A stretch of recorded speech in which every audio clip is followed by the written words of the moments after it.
great pleasure to introduce Tammy Finch, who is an ICC alum.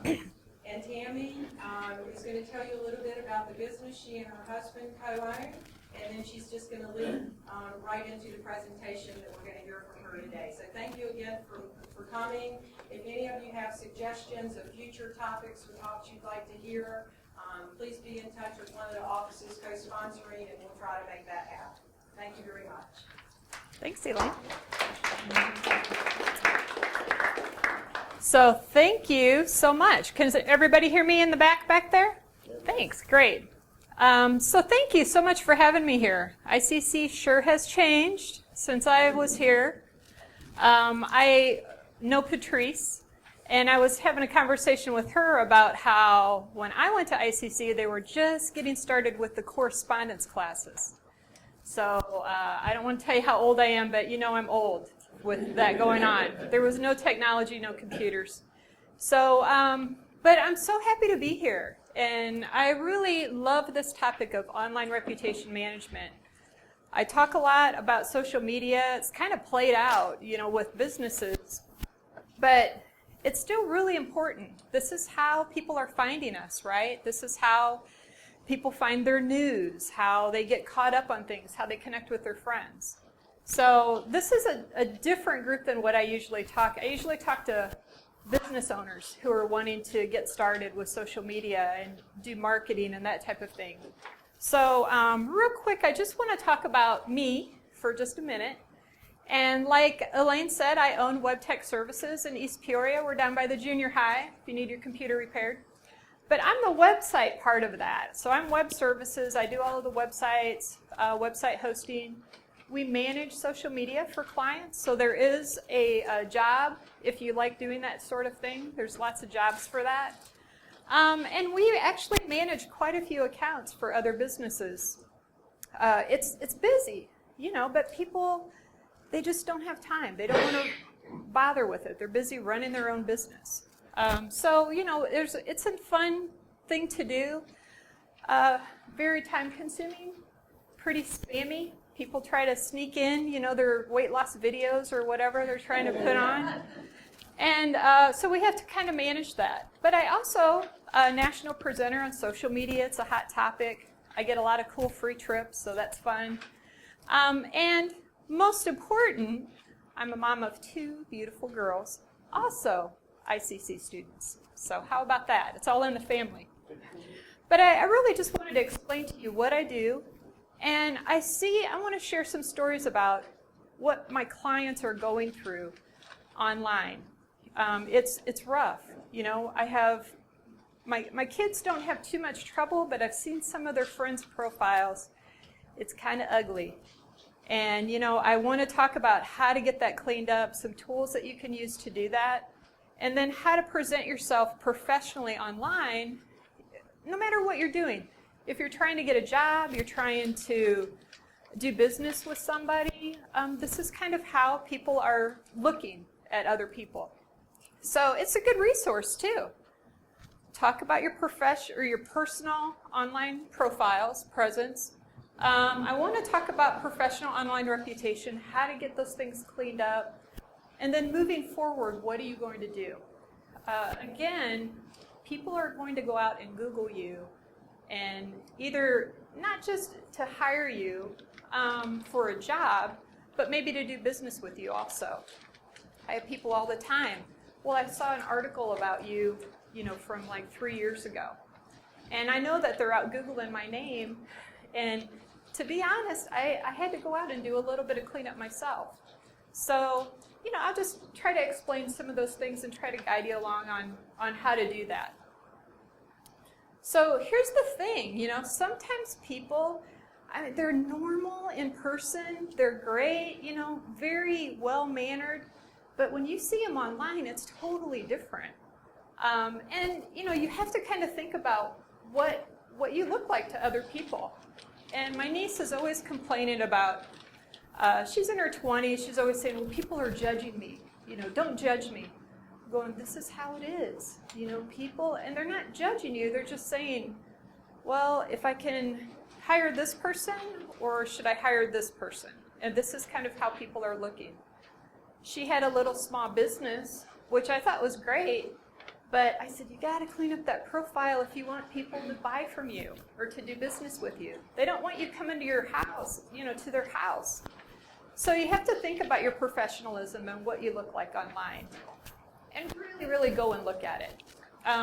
If you're this guy on this side, he looks pretty normal, but on the other side, maybe he's maybe not. Doesn't matter.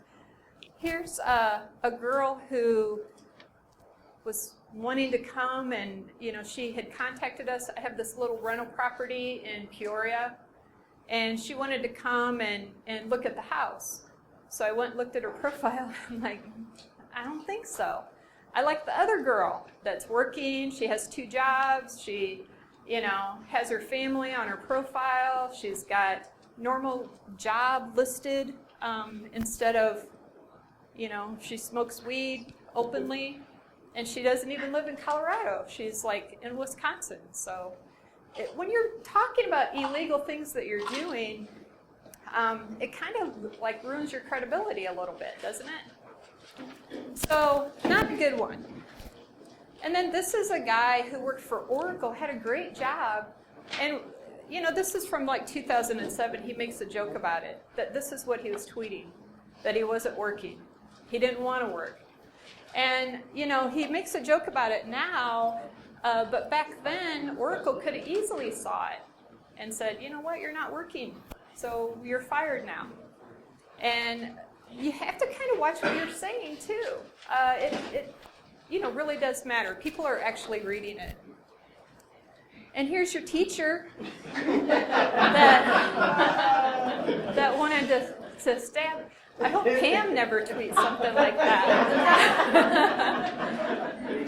But the problem is she didn't even get fired for tweeting that. Not only are people just, saying anything they want to say on here, employers are looking at that. And so one of my customers, he's an attorney over in Peoria, and I went to him to confirm, is it true, I said, Rob, is it true that people can get fired for what they say online? And he goes, well, yeah. And he told me he really doesn't work with business law, but he said, I'm going to take a crack at your question. And he said, if people are working like at Walmart, or they're working for, even here at ICC, or they're working, at places where there's no contract, then yes, they can. They can get fired for, and they can say something like, it's affecting the brand, it's a bad influence on the company. So there's a lot of those stories out there. People with contracts, it's usually written in the contract about social media. If you're a business owner, you need to look at that before you hire someone and just sit down and talk to them and say, look, I understand that you have personal profiles, whatever it is, Instagram, Facebook, or Twitter, whatever. You have to behave yourself. You can't talk about our company, and you can't badmouth the company. It really does cause problems with businesses when their employees aren't happy or their employees are complaining. Then you got this cool website that will just kind of scan everything that people are talking about. And it's called Fire Me, it's Who Wants to Get Fired. I thought it was really fun to sit and look at people that hate their job. These people hate their job. But worse yet, there's potential killers, people that want to kill somebody. Wow. They're constantly tweeting about that. And it's kind of a joke, but it's not. People, they get in trouble for bullying. They get in trouble for actually threatening people. So you kind of have to watch it. And this is really on your personal profile. Businesses usually aren't going to say they want to kill somebody or stab people. I know that some businesses, you do feel like stabbing your customers sometimes, but you're not really going to do it. And you're not going to put it out on social media, I hope, that you wouldn't do that. So this is kind of fun, and there are these tools that businesses use to go out and look and see what people are talking about. So for a personal preference, and I'm not just talking to students here or I'm talking to everybody. business owners, if you're working at a company, please go in and just clean up your profile. There's a lot of things we can do, and I'll talk about that in a second. Also, get on LinkedIn. It's a nice business-to-business network. Everybody should be on there. No matter what your business is, even if you're a student, if you're a business owner, whatever. Sometimes you have to unfriend people.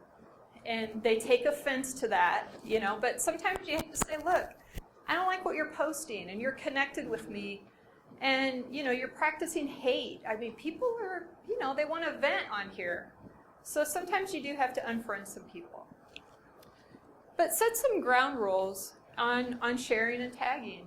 If people are tagging you, if you're connected with somebody that's getting crazy, you can set those in your profile settings. You can change up the security a little bit and kind of keep track of that. Most importantly, everybody in here should own their own domain name. And my kids rolled their eyes at me when I bought their domain names. I have ashleylevel.com, I have jamlevel.com, because they needed it. You don't know if you're going to need it in 3 or 5 or 10 years. Just own it. It's $25 a year, $15, depending on where you get it, maybe $15 a year. It's worth the investment. Because if there's a serial killer named Patrice Hess, and they buy that domain name, if somebody goes out and Googles Patrice Hess, well, they're going to see that, hey, she's a serial killer. Look what she's done. But that's kind of extreme, but really, both of my kids are artists, and both of them really did need their domain names. They needed a portfolio, and I said, well, here, we got ashleylevel.com. They go, really? You bought that? I said, well, yeah, I knew you guys were going to be great. So really own that data. It's yours, and I really think that everybody should have their own domain name. So get it cleaned up. You have to do it yourself. You can't hire somebody to do it for you, because really there's a lot of things out there about you already. If you're on social media, if you're not, you need to get on there. You need to be on Google Plus at least, or LinkedIn. But here's some websites that are pretty nice. I'm just saying Facebook, but really any of your social networks. You really need to go in and look at the security settings on those. But this little Ice Rocket's a nice little program. You can search certain keywords if it's about your business or your name, and then you can see what's being said about you. If you guys all look at my website tomorrow, I'm going to blog about this, and then I'll put these links on there so you can get to them if you want to. Easy way, just Google yourself. And don't look at just the first page. You have to go in a little bit deeper and go 3 or 4 pages deep. See what's out there. You don't know. I mean, sometimes it's an old boyfriend or an old girlfriend bad-mouthing you, and you don't even know what's out there. So go in and just Google yourself and see what's up. So does anybody know Randy? Randy? Oh, do you? He's great. He's a family friend of mine, and I wanted to have a profile that looks nice, looks professional. And when I contacted Randy, I said, hey, I'm going to do this little presentation. Is it okay if I use your Facebook profile just to show people what looks nice? And he said, sure, Tammy, go ahead. I wouldn't put anything out there that I didn't want anybody to see. I go, thank you for saying that. It's perfect. Now look how cute he is. He's got his profile picture. He's got him working. He's got his work history, where he's at. It's a great tool for marketing yourself. And he does work for a company, does a little bit of freelance stuff. But if somebody did go to his profile, looks a little bit better than somebody, giving you the finger, smoking weed. You just wouldn't believe. I had like 20 things I had to choose from of some of these. And I'm not even friends with these people, but I can see enough to know that I wouldn't want them to be at my rental house, or I wouldn't want to hire them for sure. All right, So just to sum it up, personal short-term cleanup, just really quick for the personal. Use those cleanup tools. Go get your domain name. I know people roll their eyes at me, but it really does help to have that. Just have it. Set up alerts on Google. Set up your accounts. And then be a good customer. I was talking to a lady. She came into my shop, and we're just talking, just meeting. I was finding out about her business. And she was telling me that she really wanted to work for this technology company over in Peoria. And I said, well, what are you going to do? And she said, I don't know. I was thinking about kind of stalking them on social media. And I said, it's a good idea to do that. Not stalking them, but going and following the company, going and liking some of the articles. What does that do? It makes her name familiar with that company. So let me give you another example. My daughter's friend is in this band. They travel all over the country, and it's really fun to watch them. And I'm always liking things, always sharing things. They put their shirts online, people come on buy our shirts, so I'll share it. So I was helping my daughter move, and one of the guys was going to help. And he said, oh, there's James and Tammy over there. And they go, Tammy Finch? I said, how do they know me? And he said, you're our social media fan. But it's just because, you connect with them that way. So I got my name. I mean, I'm not going to go tour with them or anything, but I'm a fan. So, and it's nice, it's nice to be able to connect with people that way. Connecting with businesses, it works the same way. So be a good customer. Go and, write a nice review, and we'll talk about that in a little bit too, how important that is to businesses. But, now's a good time to start. So here's just a few of the resources. This is what Google Alerts looks like. Domain name, you can go, I use Spirit Domains, but hover.com is good. Google Plus, you just go to plus.google.com. And like I said, I'll put all those links up on my website tomorrow. So, but it's just kind of a good resource to at least get you started on your cleanup. Now, let's talk about a professional online. If you have a business, if you're going to be doing business with somebody, you want to look at your professional presence too, and it is separate, but not really, because people still look at your your personal one also. So I'm always talking to companies and saying, get out there, get out on social media. There's other things too, like blogging, writing articles. Don't argue with your customers online, and don't badmouth them. So one of my friends was saying, I just left my worst client, now it's time for a beer. I'm like, don't put that out there for everybody. Well, it's on my personal. Nobody can see it. I go, yeah, but people know that you're badmouthing your clients. Those are your customers. You can't do that. So other thing, I get this sick feeling every time somebody says, well, I'm just going to have my grandson do our social media, and then I just feel kind of sick. And I go, oh, please don't do that. This kid's like 13 years old, and, he knows all about it. I'm like, no, he doesn't. And he doesn't know about the business. And he might have great ideas, and he might be a bright kid, but really it should be somebody that either works closely with the company or works in the company. You're handing your business over to a 13, 14-year-old kid that doesn't know anything about business. So this is what happens when that happens. Somebody tweeted about, on the KitchenAid Twitter account, a terrible tweet. And so KitchenAid, this was like 2 years ago. It's never going to go away. It's always going to be out there. They put an apology out to the president. It's an offensive tweet. It's too late. Once it gets out there, then, and here it's going to hang around for, a long time. Everybody's going to have it in their slides. So this is what happens, though. And there's a ton of these out there of people who make mistakes, of businesses who make mistakes on social media. Dr. Phil, is it okay? If a girl's drunk, now can you have sex with her? And no, you go to prison, Dr. Phil. Anybody would know that. And why would you put something like that out? And then yesterday, if anybody followed the whole Bill Cosby thing, what a disaster. They went to their website and they had people, they said, pick out your favorite picture and do your own Cosby meme. So I guess he's been accused of drugging women and raping them like 20 years ago, and it turned into that.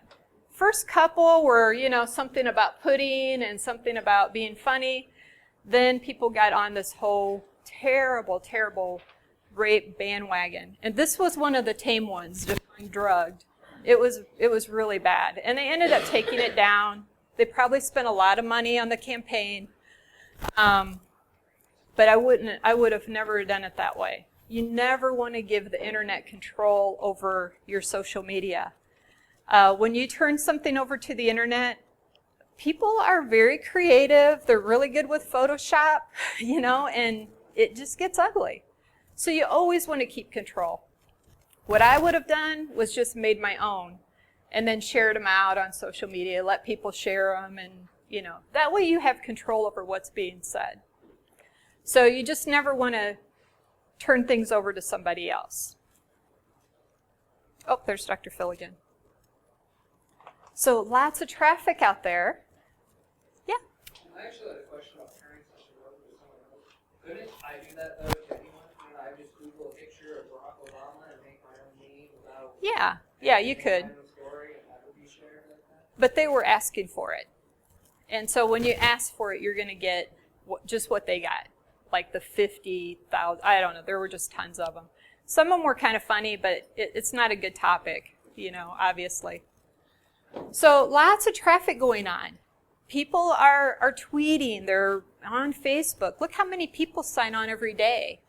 So, once you put something out there, it's there. I try to tell businesses that all the time. And they still... they still argue with their customers and they still fight with people. It's just kind of sad. So, reviews. People write, we read. Before we buy things, we're always looking at reviews. If we go to Amazon, what's the first thing you do? You go and look at the reviews, right? And see how many stars it has. This is how people are buying things. So if you're a business or business owner or just work for a company, you probably want to get control over some of these accounts. And I really think that people who write a bad review, it's just like giving a complaint at the BBB. It can really wreck a business. And I'll show you some samples in a minute about that. Getting positive reviews. So if you get a positive review on social networks, share it with people and, let people know that you've got that. So what do you think happens after that? Other people get on the bandwagon and say, oh yeah, I had a great experience there too. Oh yeah, they're fun. Have you tried this? So people like, it's social. So people like to get in on the conversation. If you're getting reviews, somebody writes something that's not so nice, go in and respond to it right away. And be prompt and be fair. Say stuff like, I really want to check into this. I might need more details. Let people know that you're really trying to help them. And keep an open mind, because sometimes the customer is right. I say sometimes, but I know in business it's supposed to be all the time, but we all know that that's not true. Giving comments. I'm on this mission now. Every Friday, I pick out one of my customers. I got a few hundred website customers, and I go and write a nice review on one of their pages, whether it's Yelp or Google or something. I'm on this mission. I'm trying to get other people to do it too. Every week, I really want people to go out and write a nice review instead of complaining all the time. You get tired of reading it. Everybody likes to read the stories, but I really wish that more people would do this. So again, we could talk about Amy's idea of getting your name familiar with the company or the band, whatever. And so that's probably one of the best ways to do it. Write a nice review. Tell about your experience that you've had. Help your friends out. If your friends have a business or they're working at a coffee shop or something, go write a nice review about it. If you have a good experience, if the food's great, go do it. It shows your support, and sometimes you even get a little treat. So I wrote a nice review about my vet, who's fantastic. I love him.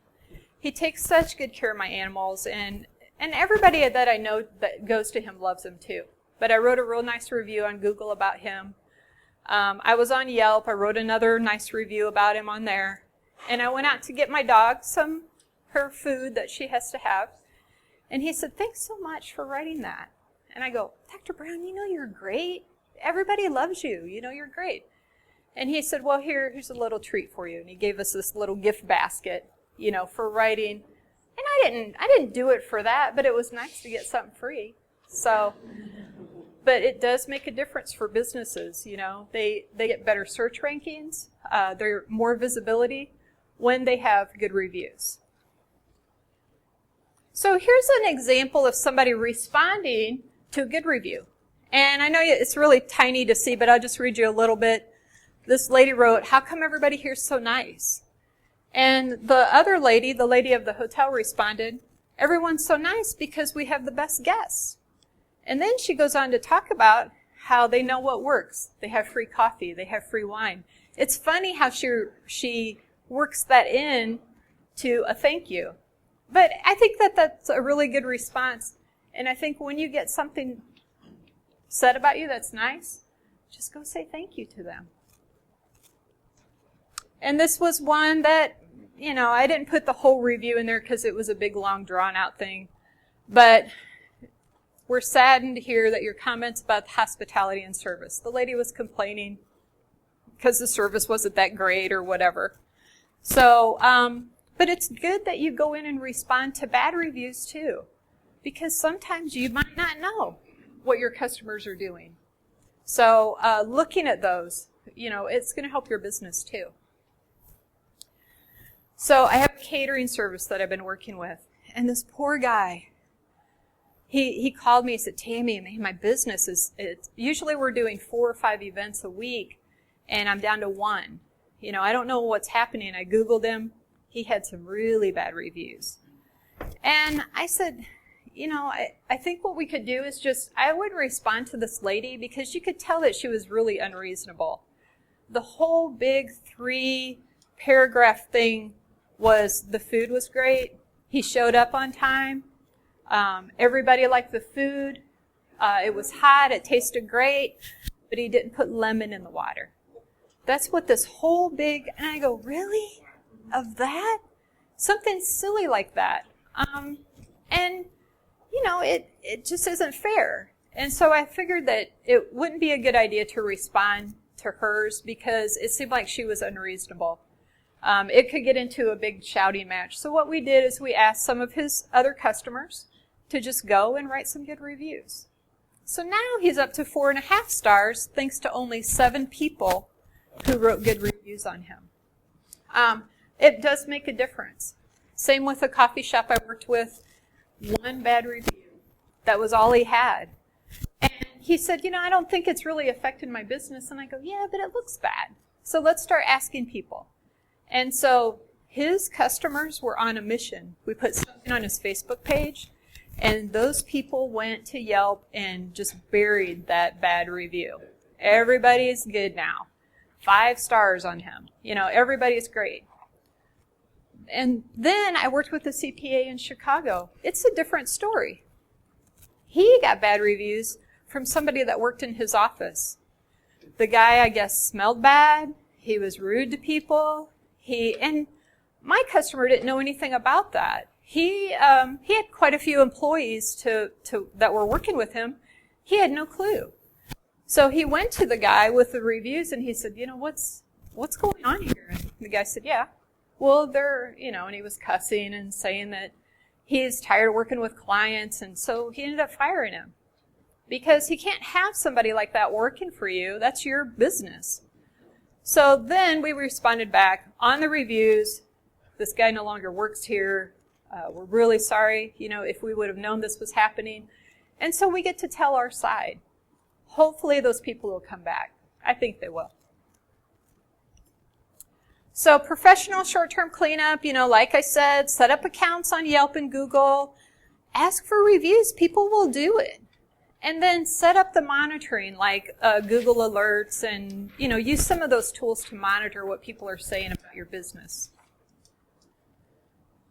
And then, gosh, stay classy.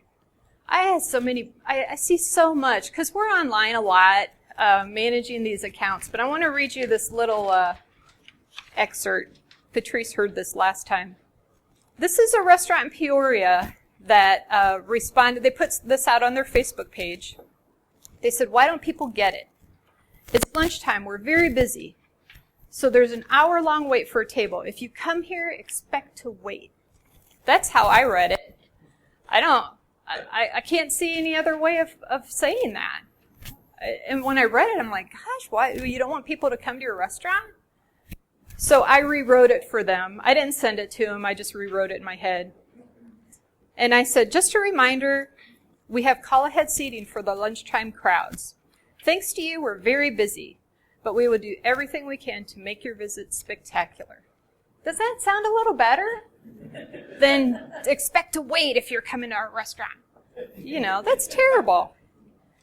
So I'm surprised at how many people feel like they can use the word shit in everyday language. Online. Businesses.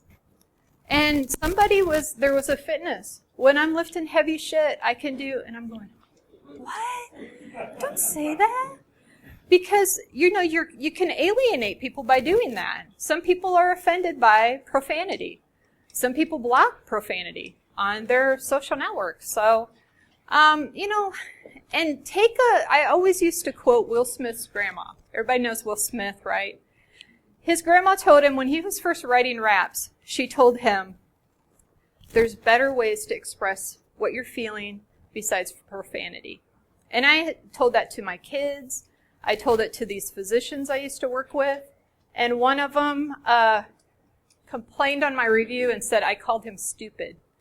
Because I said intelligent people do not have to use those words to express how they're feeling. Did I call him stupid? Maybe I did. I might have. But that's what, I just took it. I just don't like it. I mean, I'll tell you, I've dropped the F-bomb a few times, not on social media, though, and not to my customers, for sure. I would never talk to them that way. So, try to stay classy. Don't badmouth your customers. And, come on, here is not the same as here. Make sure you're here when... I'm not an English major, but gosh, just watch your grammar, And what we usually do, because I have Ashley helping me with our social media, type it out, go back and take a look at it, and then go back and take a look at it again, and then post it, preferably with a picture or something. So, and then don't type in caps, because that's considered yelling. I think everybody in here probably knows that already. And be right back. Oh my gosh. One of my customers, LMK, he's always doing. And I'm looking at it going, what? What is that? Trying to figure it out. It's let me know. I go, all right, well, so now I know what it is. But on social media, it doesn't look business-like when you're doing acronyms. So just spell it out. It's easy to do. Long-term monitoring, again, Google Alerts. Own your data for businesses also. So many people that don't own their own domain name. It's so easy to get. And then respond to comments, watch the reviews, just like I said. So moving forward with a business, get your website up to snuff. Every time somebody comes to me with a website, they want to redesign, they always go, oh, I know it looks really bad. And I'll look at it and I try to be positive, but sometimes I'm like, oh, my eyes, they're burning. I say, well, it's functional. It's got a menu on every page. That's good. But, look at that. If you have a website or you're doing something on social media, try to do some things at least 3 times a week. Focus on customer service. And if you have a business, this is a nice little website. It's really for medical groups. But they have a lot of policies there that you can use for an example to set up your own policies in your business. I think it's really valuable to have that because when new employees come in or when you're going to work for someone, you want to know what you can do online and what you can't. Definitely don't badmouth your company. I see it all the time, and we saw that one website where somebody's going to kill somebody at work. I know that they're really not going to do that, but just posting that out there doesn't make you look good to your employer. So, all right, so getting your reputation built. I always think that people should write. And I know that everybody says, oh, I'm not a writer. Well, I'm not either. But I do blog, and I'm a guest blogger for a couple of places. I have a little column with East Peoria Times Courier and the other Times papers. It's called Tech Talk, Untangling the Web. And I can't say that I get any business out of it, but I like writing for them because it seems like I can be a resource for somebody. 15 minutes to write a blog page. I spend my Sundays writing titles for the blogs. So I really think that everybody should do that. And then I'm a good customer. If something good happens to me, I go back and I write a review. My podiatrist fixed my plantar fasciitis. I was thinking I was going to run a 5K and, got all crazy and injured it. But he fixed it. And so I went back and wrote a nice review. It's the only review he's got. I feel sorry for him because I know he's cured lots of people. But, keep that in mind. If I'm a good customer, if somebody's searching for my name, those reviews come up too. So why not? When my daughter played soccer, she's in grad school now. This was 8 years ago. I wrote an online review on Amazon about the soccer equipment, and it's still up there all this time.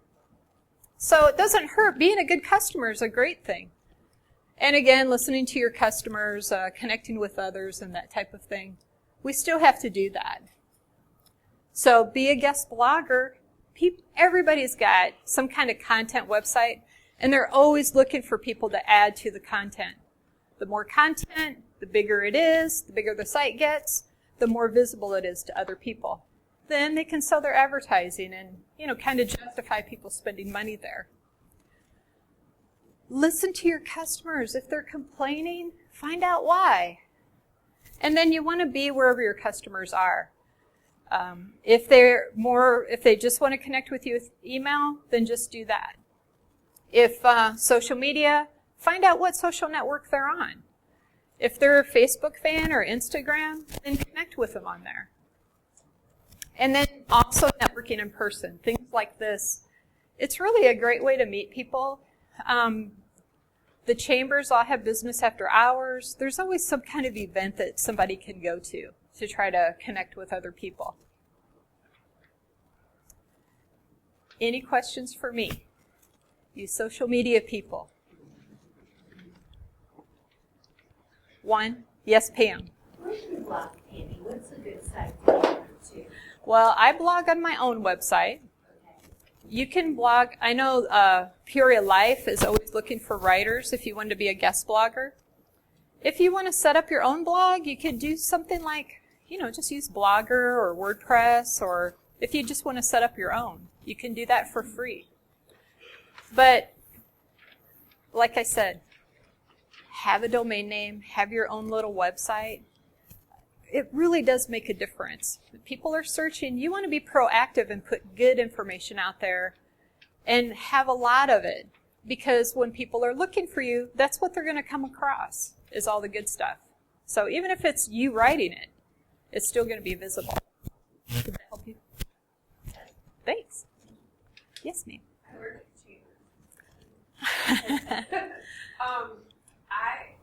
Chambers. Are there certain privacy settings for a business page versus like your personal page? On Facebook? Yeah, or Facebook or even Twitter, because I know we have a lot of followers on Twitter, but maybe don't use it as much because I don't exactly know how to make things public versus. Yeah, on Twitter it's kind of everything's public. Everything's out there, but then Facebook. You can change your privacy settings, and if you go to your page, you just go up to settings, and it'll walk you through. I don't let other people like post to my page, so you can uncheck that box. Yeah, because when people come to your Facebook page, they want to see your business, not, and you get bombarded with the weight loss videos and the Viagra stuff and all of the ads. People try to spam your page, so it's good to lock it down a little bit. People will comment and put links in the comments. Yeah, yeah. And I don't really know if you should just delete them or leave them there. And if it's them trying to sell something, I delete them. Yeah. And sometimes if it gets annoying, you can delete them and block them. And then that saves you time later. I've seen people that are blocked on our page, and I'm guessing that's why. That's why. Somebody else? Yeah. Take, for example, like on Facebook, you see news feeds about different things on ABC or MSNBC or whatever, and you take another news article and it's the exact same thing because everyone's seen a celebrity dies. A week later, we found out he was still alive. How do you fight that battle with people posting reviews on your website claiming that it's someone else, or they're posting about you, like they're taking your identity and using your identity to hurt your business? How do you fight that? So if somebody is pretending to be somebody else, you mean? And you can report them, and you can report them to, if it's Facebook, and they will delete the account. And it's unfortunate, but if you have a good, strong password, that helps you. But have your friends check it out too, because a lot of times people set up an account like yours, try to friend your people that you're already connected with. When they do it, then they can just spam people.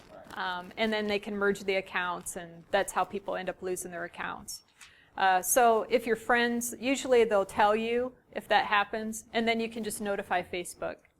They take care of it immediately too, so that's kind of nice. For somebody who has that many users, I'm just surprised of the kind of support you get from them. Anybody else? Yeah. I have two questions. First off, how bad is it to have no social media presence? Well, I know that there's like nobody like that. Your privacy settings are that good, you really can't. that's true. So having a professional one, like on LinkedIn or Google+, I think Google Plus is really, I really thought that they were going to give Facebook a run for their money and they really didn't, but they've kind of turned into more of a professional type social network. So if you can be on one of those, that should be fine. And then have your own domain name, maybe build a little website for yourself, but at least have some kind of presence there. My second question would be, I have Googled myself before, and nothing related to me comes up, but there's a woman who appears to have the same name who looks nothing like me, has nothing to do with me. How do you handle something like that? When you have kind of a unique name, and there's somebody else out there that's not doing anything to damage you, but they have presences? Oh yeah, so that's why. Delicate. Have that, get your domain name, make yourself a little website about yourself, and at least you'll have a presence. But I know when somebody Googles Tammy Finch, I own that whole first page of Google, except for one article Tammy Finch in North Carolina has that, and I see her, she comes up on my alerts all the time. She does, she's a psychologist, I guess, but she's a nice lady, nice professional lady, so I don't have to worry about her. But it is unfortunate. I got an easy name. You would think there'd be a lot more of us out there.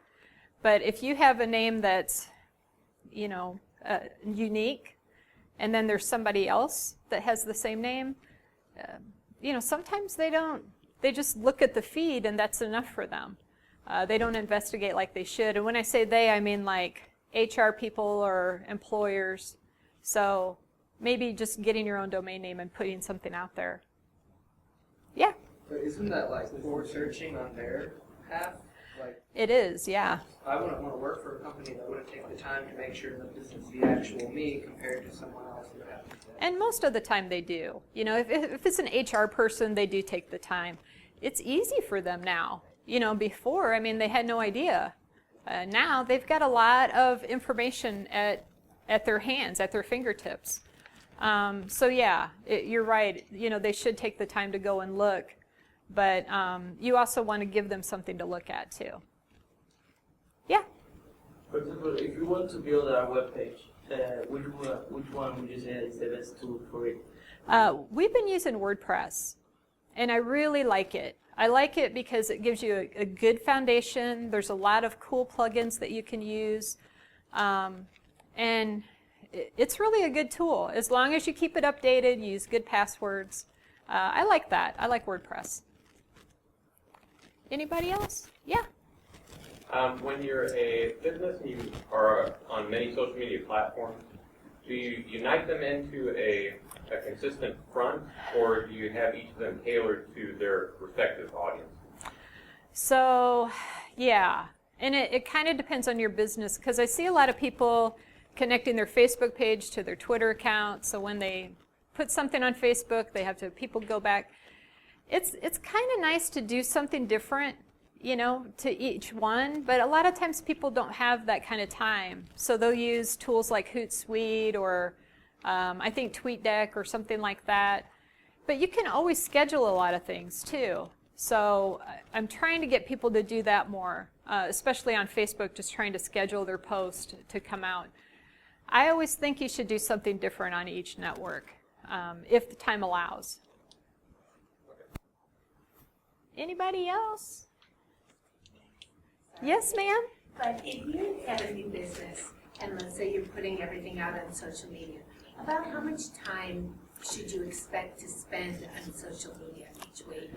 That is a good question, because people, it's a time suck, right?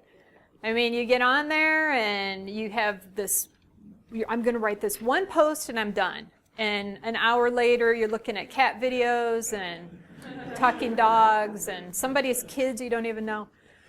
10 minutes a day, 3 times a week. If you can do something 3 times a week, if you're a business, that is great.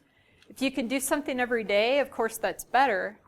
I know some businesses that they're overboard on it. So, you know, 10 minutes a day is really, if you have to use an egg timer to kind of race against the sand, that's a good tool. But once you get your account set up, and it really is worth the investment, get your account set up, and then try to do something just, 10 minutes a day. So, yeah. You talked about scheduling posts. Is there a certain time of day that is best if you're only going to post once a day? Yeah, so again, it depends on your business. Because a business like mine, during the day at lunchtime is a good time for me to post. But I have a customer who all of his email, all of his phone calls come at night. So we post stuff for him at nighttime, because that's when everybody's at their computer or when his customers are. So it kind of depends on the business. But I found that if you do something in the middle of the day around lunchtime, people are on their phones, they're kind of playing around at lunch. Maybe they're at work doing that. But it seems like that gets a little bit more activity. Yeah? Can I write reviews on people? No, not unless, usually it's businesses. I don't think people you can. Unless I tag them like in a status? Yes, yes. On the church result? No. It's personal accounts usually don't. Yeah. What should you do if you have like employees online dash like that happening? So if you're a business owner and the employees, Like employees are that out. and they can't do that. And like Rob said, the attorney, he said, you can fire them. And he actually had a friend who was a social media manager and got fired for posting. I go, he knows better than that. He posted something about one of the clients, complaining. If you're a business owner, somebody's complaining, it's good to bring them in to coach them and talk to them and remind them of the policies. If they're a complainer, they're probably going to do it again. and then you can just fire them. They might get unemployment, but at least they're not bad-mouthing your company. They'll probably do it, afterwards for a little while. But to be honest, your friends get sick of looking at it. When people start bad-mouthing their company and they're still venting, some people go, look, just go get another job. We're tired of hearing about it. So if it's not the company calling them out, it could be their connections. Yeah. Being that you know my business, you work on my websites. I just have a question about the Twitter for our business that we know. Right. I mean, is that something we should be using for the type of business that we're in?